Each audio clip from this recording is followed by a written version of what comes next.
10 principes bibliques que tu dois savoir sur l'argent. Numéro 3. Ne dois rien à personne. Ne dois rien à personne. Il n'y a pas une paix. Il y a une paix là qu'on ne peut pas décrire ou exprimer lorsque tu ne dois rien à personne.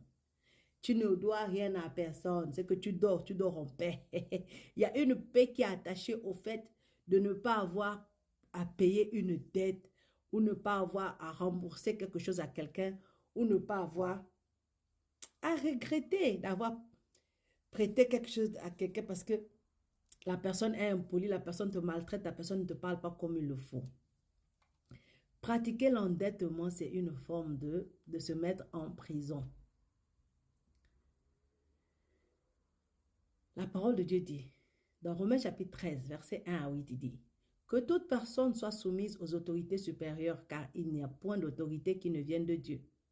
Et les autorités qui existent ont été instituées de Dieu. C'est pourquoi celui qui s'oppose à l'autorité résiste à l'ordre que Dieu a établi. Et ceux qui résistent attireront une condamnation sur eux-mêmes. Ce n'est pas pour une bonne action, c'est pour une mauvaise que les magistrats sont à redouter. Veux-tu ne pas craindre l'autorité? Fais le bien et tu auras son approbation. Le magistrat est serviteur de Dieu pour ton bien. Mais si tu fais le mal, crains, car ce n'est pas en vain qu'il porte l'épée.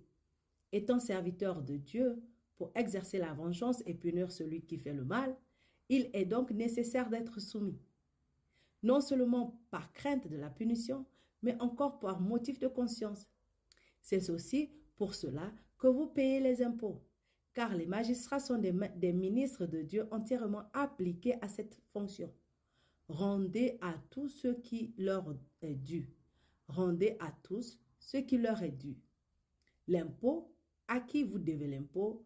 Le tribut, à qui vous devez le tribut. La crainte, à qui vous devez la crainte. L'honneur, à qui vous devez l'honneur.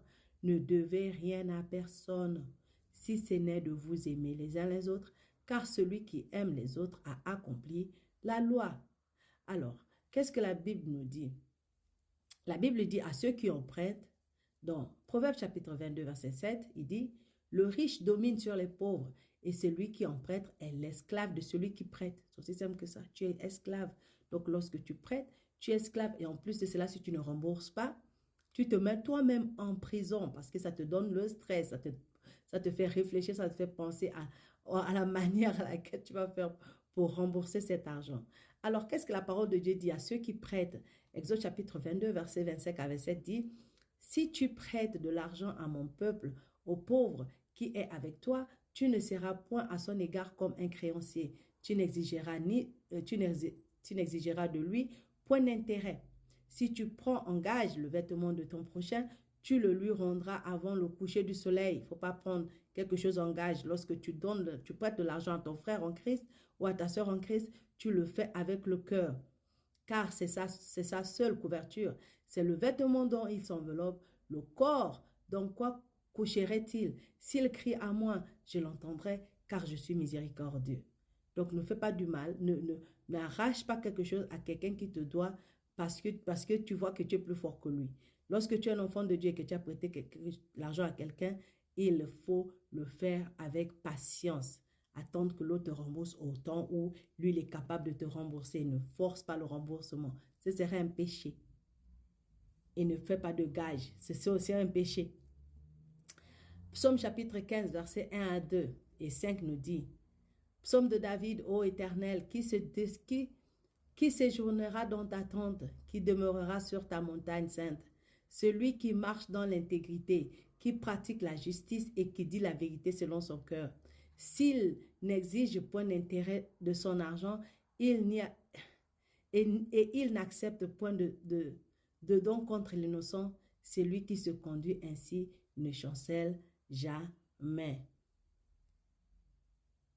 Alors, maintenant, que dit la Bible pour quelqu'un maintenant qui rembourse la dette de quelqu'un d'autre, qui n'est pas la sienne? Proverbe chapitre 6, verset 1 à 3 dit, mon fils, si tu as cautionné ton prochain, si tu t'es engagé pour autrui, si tu es enlacé par les paroles de ta bouche, si tu es pris par les paroles de ta bouche, fais donc ceci, mon fils. Dégage-toi. Puisque tu es tombé au pouvoir de ton prochain, va, prosterne-toi et fais des instances auprès de lui.